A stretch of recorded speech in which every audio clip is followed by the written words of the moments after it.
दोस्तों आइए जानते हैं विधानसभा, विधान परिषद, गवर्नर और लेफ्टिनेंट गवर्नर के बारे में मात्र 1 मिनट में। सबसे पहले आती है विधानसभा। ये ऐसे लोगों के द्वारा बनाई जाती है जो हमारे द्वारा चुने जाते हैं, डायरेक्टली हमारे द्वारा इनका चुनाव किया जाता है, ये आपको याद रखना है। ये हमारे जो राज्य प्रशासन है वहां का ये निम्न सदन माना जाता है, लोअर हाउस माना जाता है, और इसे समतुल्य माना जाता है। जैसे केंद्र में लोकसभा होती है वैसे ही राज्यों में विधानसभा होती है। विधानसभा में जो मेंबर इलेक्ट होकर के आते हैं उन्हें हम लोग एमएलए कहते हैं, मेंबर ऑफ लेजिस्लेटिव असेंबली कहते हैं, और मेन जो डिसीजन या जितने भी एक्ट बनते हैं वो विधानसभा के द्वारा ही बनाए जाते हैं। दूसरे नंबर पर हमारी हो जाती है विधान परिषद। अब विधान परिषद में बेसिकली आपको याद रखना है ये इनडायरेक्टली लोग चुने जाते हैं। यहां पर स्टूडेंट्स, टीचर्स और बहुत सारे अलग अलग प्रकार के शिक्षाविदों के माध्यम से ये सदन जो है वो बनाया जाता है। जैसे केंद्र में राज्यसभा होती है, इनडायरेक्ट लोग वहां पर चुने जाते हैं, वैसे भी यहां पर ये हमारी विधान परिषद होती है जहां पर लोगों के द्वारा, बहुत सारे अलग अलग प्रकार के लोगों के द्वारा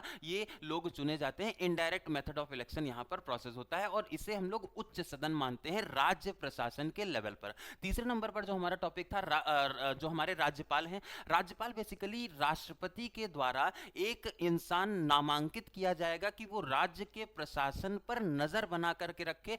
एक रिप्रेजेंटेटिव है जो कि राष्ट्रपति का है, ताकि राष्ट्रपति डायरेक्टली हमारे राज्य के प्रशासन पर नजर रख पाए। और ये चीज ऐसे करी जाती है, राष्ट्रपति के द्वारा अपॉइंट होते हैं। और अगर मान लीजिए राज्यपाल ने कह दिया कि भाई ये जो राज्य सरकार है वो हमारी संविधान के हिसाब से या केंद्र सरकार के हिसाब से काम नहीं कर रही, तो राष्ट्रपति के पास में पावर है कि वहां पर वो राष्ट्रपति शासन लगा दे। आप लोगों को कमेंट सेक्शन में ये बताना है कि अभी वर्तमान में राष्ट्रपति शासन किस राज्य में लगा हुआ है। अगला जो हमारा लास्ट पॉइंट था आज के इस वीडियो का वो है LT governor. LT governor basically ये यूटीज के लिए होते हैं, यूनियन टेरिटरी के लिए होते हैं। इन्हें हम लोग लेफ्टिनेंट गवर्नर कहते हैं, है ना। वहां पर लेफ्टिनेंट गवर्नर में आपको भी पता है कि वहां पर जो राज्य का प्रशासन है वो अवेलेबल नहीं है ना। वहां पर जो हमारी विधानसभा या विधान परिषद है वो अवेलेबल नहीं है, तो वहां पर जो प्रशासन चलाया जाता है वो राष्ट्रपति डायरेक्टली चलाते हैं। लेकिन डायरेक्टली राष्ट्रपति वहां इन्वॉल्व नहीं होंगे, द्रौपदी मुर्मू जी वहां पर जाकर के काम नहीं करेंगी। वहां पर उनका एक अपॉइंटेड पर्सन होगा जो कि काम कर रहा होगा, और उसे हम लोग लेफ्टिनेंट गवर्नर कहते हैं।